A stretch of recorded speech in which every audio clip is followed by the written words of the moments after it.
There are people who have struggled with this for years. I know of one person who popped in here yesterday who not only has she struggled with deja vu dating and then getting caught up in a dark flower dynamic, she's let me know that her daughter, her granddaughter, and now her great granddaughter, a baby, are somehow drawn into a net of very difficult dynamics in a small community town where you would be surprised how deep this can go and how destructive it can be.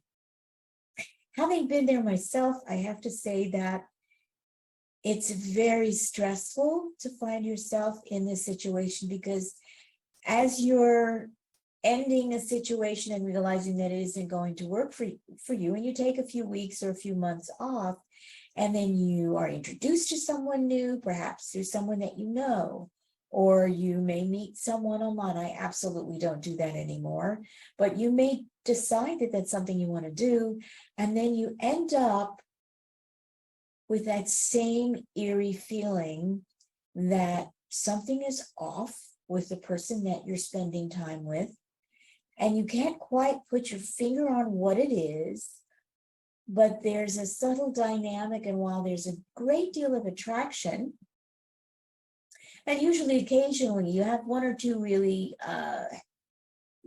interests that you both really are interested in, or at least say that you're interested in, there's a dynamic that somehow you feel like you're getting hooked or snookered, or it's not long. It could be by the third encounter with this person that they've started to treat you in a very odd way. And I once had this situation develop with someone that I met on Facebook, which I really don't recommend that you spend a lot of time with this, but I had seen him in an online course, and we got to communicating, and then he suggested that he didn't live all that far away and he'd like to come for a couple of days just to check things out. Now, this was a person who had seen me, he knew me, he'd been in a course with me, and we had talked on the phone several times, and he had stated what his intentions were, which seemed, well, okay, let's find out. And then he got here and was, within 2 days, really rejecting without expressing his feelings or saying what he was experiencing or what was going on. I'm a very forthright person. I'm very direct. And so this was a bit of a challenge. And I remember we were not being intimate. We were not sleeping together. And I went into the guest space and I said, well, what's happening for you this morning? Because I'm feeling a shift in the energy, and I would really like to just talk about it if you're open to it. And there's a kind of reluctance to communicate honestly and truthfully and forthrightly that is just unnerving if you're used to communicating truthfully, forthrightly, directly, and you're feeling these sort of odd subcurrents with another person who is not going to share in that way with you.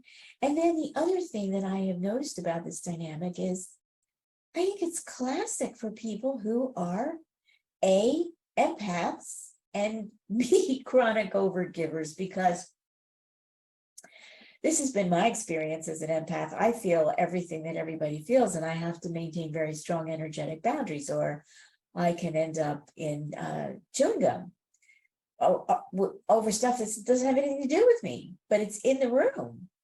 So one of the things I would say to you, if you're an empath, and we have some of those people who are in the challenge, just be aware about what it means to be an empath. That means that you're picking up feelings and sensations from anybody who's in your environment. This can happen to you long distance if they're thinking about you hard enough or strongly enough or remote, and you can pick this energy up across the telephone. You have to know this is an empath. And then what happens is, when that happens, you're immediately shifted into being aware that you're now feeling somebody else's feelings. And if they're uncomfortable, your inclination as an empath is to take care of their feelings, because that's what we do.